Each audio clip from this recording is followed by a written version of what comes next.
তাদের দিকে ভয়ঙ্কর সময় ধেয়ে আসছে এবং তাদের জীবনে কি ঘটতে পারে সেটা তারা খুব সহসায় দেখতে পাবে। অনেকের কাছে এই সহসা কয়দিনের, একদিনের, 2 দিনের, 1 সপ্তাহ, বাট আমি জানি যে কিছু একটা হচ্ছে এবং এই খুনিরা, এই জঙ্গি টোকাই, এদের আসলে নিস্তার নেই। এরা যা অন্যায় করেছে এর প্রত্যেকটার জবাব খুব শীঘ্রই আপনি দেখতে পাবেন।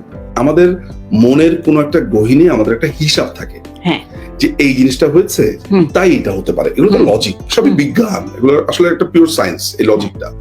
সো ইউনূস এখন পর্যন্ত যা করেছে এবং ইউনূসকে পশ্চিমারা যেভাবে ক্ষমতায় এনেছে, এই জায়গাগুলোকে যদি আপনি ডাটাগুলোকে একসাথে নিয়ে এটাকে আপনি একটু বিশ্লেষণ করেন, সেই বিশ্লেষণটা কিসের আলোকে করবেন? অতীতে আমেরিকা বা সিআইএ কিভাবে রেজিম চেঞ্জ করেছে, ইউনূস কতদিন ধরে প্রস্তুতি নিচ্ছিল, সে এই বাংলাদেশে এসে সে বসেছে কেন, সমস্ত ডাটাকে নিয়ে আপনি যখন বিশ্লেষণ করবেন তখন আপনাকে কিন্তু একটা ক্লিয়ার ইন্ডিকেশন এমনিই দেয় পরিস্থিতি বা ওই ডাটাগুলো যে ও এখানে ইলেকশন করতে আসেনি, ওকে যেই রিজনে আনা হয়েছে সেটা তো ফুলফিল হয়নি। তাহলে ও ফেব্রুয়ারিতে যে ইলেকশনটা দেবে, ও কেন দেবে? যারা রাষ্ট্র ক্ষমতা এসেছে তারা এজেন্ডা আগামী 6-7 মাসে শেষ করে ফেলবে। সো এই প্রশ্নগুলো যখন আপনি করবেন এবং উত্তরগুলো আপনি প্রাপ্ত তথ্যের আলোকে এবং আগের যেই ডাটা সেটার আলোকে বিশ্লেষণ করবেন, বারবার আপনাকে একটা ভাইবই দেবে বা দেওয়ার চেষ্টা করবে যে সামথিং রং সামওয়্যার। এবং আমি কি আপনাকে একটু ক্লু দিতে পারি? উনি বলেছেন যে কিছু এজেন্ডা নিয়ে এসেছেন, সেই এজেন্ডার মধ্যে আমরা দেখেছি সেন্ট মার্টিন, আমরা দেখেছি করিডোর, আমরা দেখেছি চিটং পোর্ট, আমরা দেখেছি আবারও হচ্ছে গিয়ে চিকেন নেক। এই যে ইস্যুগুলো এসছে এবং এটা নিয়ে একটা প্রচন্ড প্রতিবাদ হয়েছে অনলাইনে অফলাইনে, স্পেশালি অনলাইন এখানে দারুণ ভূমিকা পালন করেছে। চিটং এ ওরা, কক্সেস বাজারে ওরা যা কিছু করছিল সেটা ভিডিও ভাইরাল হয়েছে এবং সরকার সাথে সাথে একটা বিপদে পড়ে গেছে, ওরা কিন্তু পিছিয়ে গেছে। এই যে পিছিয়ে গেল, এখন ওরা পারছে না। এখন ব্যারিস্টার নিজু মজুমদার বলছেন যে নির্বাচন ওরা কি ফেব্রুয়ারিতে আসলেই দিবে, কারণ ওদের তো এজেন্ডা ফুলফিল হয় নাই যেগুলি ছিল। তো এই বিষয়টা আসলে এর পরবর্তীতে কি হতে পারে? মানে আপনি এই ঘটনাটা যখন বলছেন তখন আমার মনে হয় একজন মানুষকে আমরা রেফার করতে পারি, আপনি কেন আমরা দুজনেই করতে পারি। সেটা হচ্ছে যে মাননীয় প্রধানমন্ত্রী শেখ হাসিনা,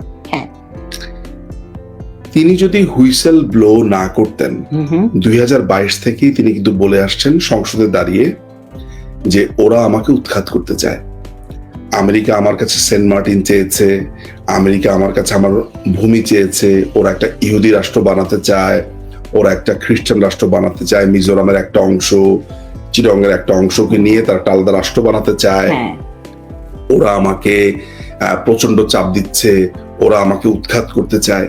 এই যে একটা মানুষ, দেখেন একটা মানুষ 2022 সালে সংসদে দাঁড়িয়ে তিনি পরিষ্কার ভাবে বলছেন যে আমেরিকা আমাকে উৎখাত করতে চায়। বিবিসি কে তিনি যখন লন্ডনে গেলেন, সেই আমি কিছুদিন আগে আমার ফেসবুকে দিলাম, তখন বিবিসির সাংবাদিক তাকে জিজ্ঞেস করেছে যে আপনাকে কেন উৎখাত করতে চায়। তখন প্রধানমন্ত্রী একটু আনমনা হয়েছেন, আমার মনে আছে এখনো দৃশ্যটা, কিছুক্ষণ চুপ থেকে বলল কি জানি, ওরা হয়তো বা আমাকে আর পছন্দ করছে না, ওরা হয়তো বা ভাবছে যে আমাকে দিয়ে তারা যেসব ওই অন্য দেশের উপরে আক্রমণ করতে চায় সেটা আমাকে দিয়ে হবে না, আমি জাতির জনকের কন্যা, আমি আমার দেশ বিক্রি করি না। সো এইটা শুনে আরেকজনের প্রশ্ন আসতে পারে যে তাহলে কি তিনি আগে এজেন্ডা বাস্তবায়ন করেছেন? না, উনি তো বারবারই এটা বলেন যে আমাকে দিয়ে পশ্চিমারা কখনোই তাদের এজেন্ডা বাস্তবায়ন করতে পারেনি।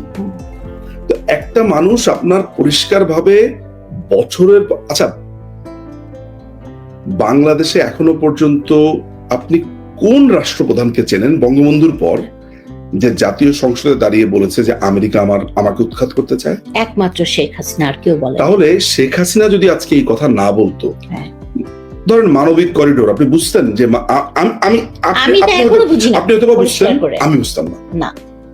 আমি এই কারণেই দায়িত্ব নিয়ে বলছি আমি বুঝতাম না, এই কারণে, কারণ আমার কাছে তখন যখনই বলছে যে মিয়ানমারকে একটা করিডোর দেওয়া হবে, তখনই আমরা কি করলাম, প্রধানমন্ত্রী যে বলেছে যে ওরা তো এই অংশটা নিয়ে নিতে চায়, সেন্ট মার্টিনে যখন ওরা মানুষের যাওয়া বন্ধ করে দিল, তখন আমরা কি করেছি, তখন আমরা হঠাৎ করে আমরা নেত্রীর কথার সাথে কানেক্ট করেছি। হ্যাঁ, তার মানে প্রধানমন্ত্রী যদি আমাদেরকে ওই ক্লু গুলো না দিয়ে যেতেন, তাহলে কিন্তু আমরা একটু ধরতেও পারতাম না। ফলে এই যে বাংলাদেশ বিরোধী চক্রান্ত, এই চক্রান্তটাও নেত্রীর কারণে আজকে আমরা সরব হয়েছি। এটা আপনি মানেন কিংবা না মানেন, কিংবা আপনি তাকে অপছন্দ করে নানান ধরনের কথা বলেন, ট্রুথ ইজ ট্রুথ। এন্ড সেই রিফ্লেকশনটাই আমরা লন্ডনে দেখেছি। যারা প্রধানমন্ত্রীকে ভালো পছন্দ করুক বা না করুক, নাথিং ম্যাটার্স, তারা 1971-কে বিশ্বাস করে, বাংলাদেশের সার্বভৌমত্বকে বিশ্বাস করে, এবং সে কারণেই ইউনূস সরকারের বিরুদ্ধে এই প্রতিবাদটা তারা জারি করেছে। বিষয়টা তো ক্লিয়ার। একদম একদম। ওইখানে বাংলাদেশ আওয়ামী লীগের নেতাকর্মী যেমন গেছে, ছাত্রলীগ যুবলীগের গেছে, তার থেকে একটা বড় অংশ যারা শিক্ষক, যারা আইনজীবী, ডক্টরস, ইঞ্জিনিয়ার্স, আপনার কমার্শিয়াল আপনার এরিনাতে কাজ করে, ব্যবসায়ী, যারা স্টুডেন্ট, এরকম অসংখ্য ক্যাটাগরির মানুষ সেখানে গেছে, যারা কোনো ধরনের সুনির্দিষ্ট রাজনৈতিক কোনো ফিলোসফিকে ওইভাবে সাবস্ক্রাইব করেন না, কিন্তু তারা দেশের জন্য বিশ্বাস গেছেন। করে। হ্যাঁ, মুক্তিযুদ্ধ দেখেন, মুক্তিযুদ্ধকে মুক্তিযুদ্ধ, মুক্তবুদ্ধি, মুক্তিযোদ্ধা, বঙ্গবন্ধু, এই জায়গাগুলোকে আমরা, যদিও সবকিছুই পলিটিক্সের অংশ, রাজনীতি এমন একটা বড় অংশ যে আমি যে ভাত খাচ্ছি সেটাও রাজনীতির অংশ, বাট সেই সব ফিলোসফিক্যাল আলাপ আমি বাদ দিই। নর্মাল একজন সাধারণ মানুষের দৃষ্টিতে এই মানুষগুলোকে আমরা মনে করে থাকি যে মুক্তিযুদ্ধকে মানুষ ভালোবাসবে, বঙ্গবন্ধুকে ভালোবাসবে বা শ্রদ্ধা করবে, এগুলো তো নর্মাল ব্যাপার, এটার জন্য আপনাকে আওয়ামী লীগ হতে হবে কেন? এই মানুষগুলো সেখানে গেছেন। শুধুমাত্র গায়ে জ্বালা পোড়া হচ্ছে তাদের যারা এখনো জিন্নাকে তাদের বাবা মনে করে, যারা এখনো মনে করে যে পাকিস্তান ভাঙাটা খুবই খারাপ কাজ হয়েছে, যারা এখনো মনে করে যে বাংলাদেশকে একটি মৌলবাদী রাষ্ট্রে বানানো উচিত, তালেবানি রাষ্ট্র বানানো উচিত, তাদের জন্য কষ্টকর বটে, কিন্তু মুক্তবুদ্ধি আর মুক্তিযুদ্ধের পক্ষের মানুষের জন্য তো ব্যাপারটা অমন নয়।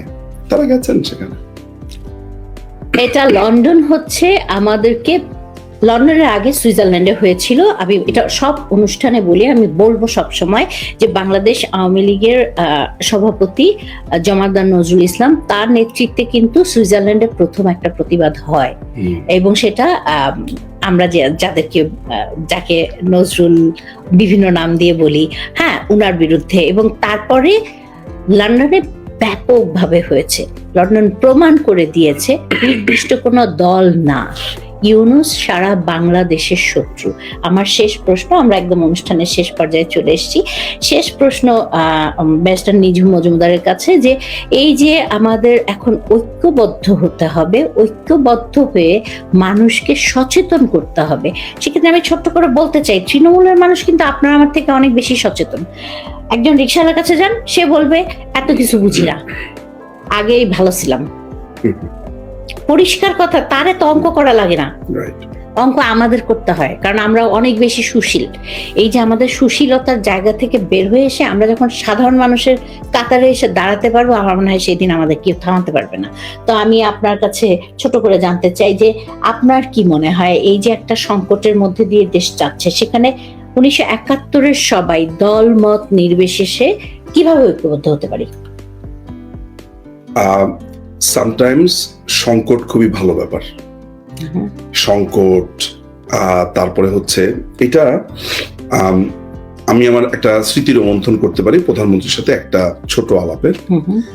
তিনি একদিন আলাপে বলছিলেন যে শোনো, বিপদ না আসলে বা সংকট না হলে তুমি অনেক সময় বুঝতে পারবে না রাজনীতিতে তুমি কোথায় আছো। আপনি যদি, আপনার জীবনটা যদি এমন হয় যে সকালে ঘুমের থেকে উঠবেন, পূর্ণিমার চাঁদের মতোই সবকিছু, লাইফে কোনো বিষাদ নেই, পেইন নেই, কষ্ট নেই, কান্না নেই, দুঃখ নেই, শুধু আনন্দ আর আনন্দ, আপনার কাছে জীবনটা একঘেয়ে লাগবে না? অবশ্যই। এবং আপনার মৃত্যুর আগ পর্যন্ত আপনার নিজেকে একটা পরিপূর্ণ মানুষ হিসেবে বানানোর জন্য আপনাকে কিন্তু অনেকগুলো ফেসের মধ্য দিয়ে যেতে হয়। আপনার জীবনে কখনো অ্যাগনি, পেইন, বিষাদ, যন্ত্রণা, নানান ধরনের, আমাদের তো মুডও সুইং করে নানানভাবে। সেইখানে একটা পলিটিক্যাল পার্টি বা একটা রাজনৈতিক আদর্শের জায়গা, সে তো একটা ঝড় ঝঞ্ঝার মধ্যে দিয়ে যায়। আমি কেন, অনেকে আমাকে বলে যে আমি কি এটা আসার জন্য বা মানুষকে শুধু আশা দেখানোর জন্য বলি? আজকে এখন পর্যন্ত আমি যাদেরকে অনলাইনে দেখতে পাচ্ছি, দেখেন, আমার কাছে মনে হয় যে আমি সারফেস থেকে, আপনারা যেভাবে দেখেন, আমি সারফেসের একটু নিচে কিছু দেখার আমার সৌভাগ্য হয়েছে।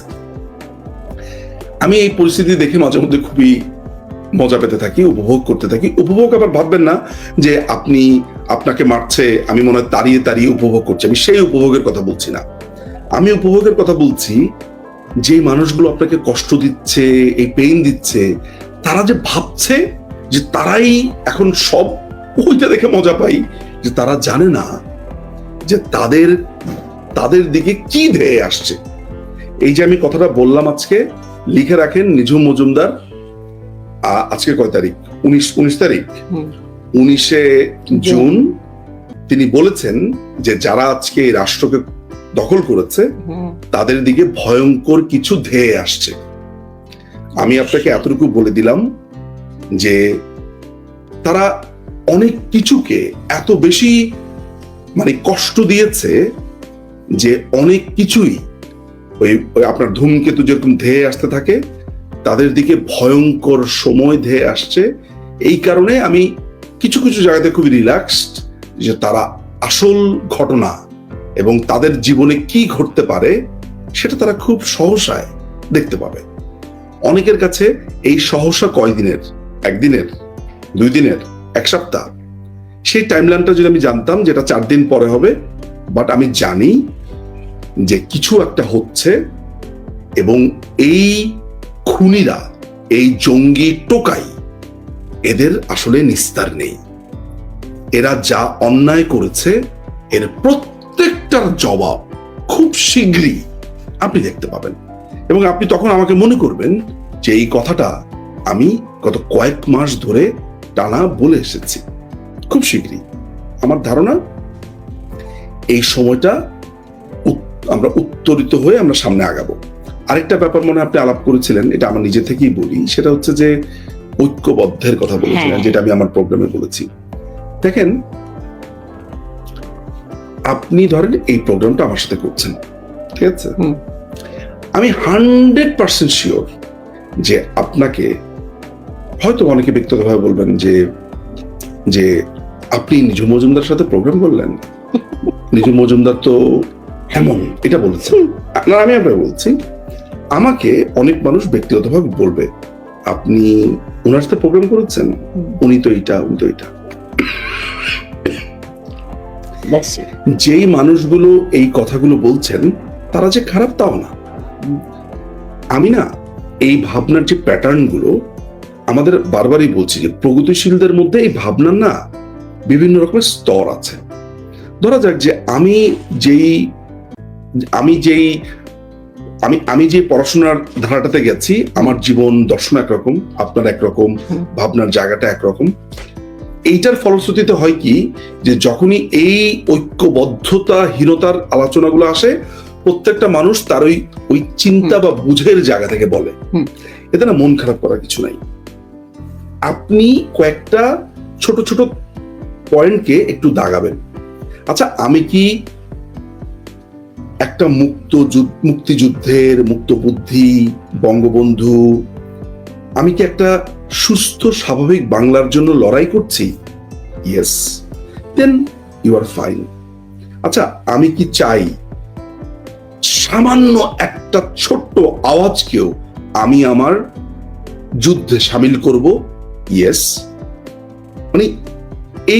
এইরকম ছোট ছোট চেকলিস্ট যখন আপনার ইয়েস ইয়েস ইয়েস হতে থাকবে, তখন আপনি বুঝবেন you are in right track.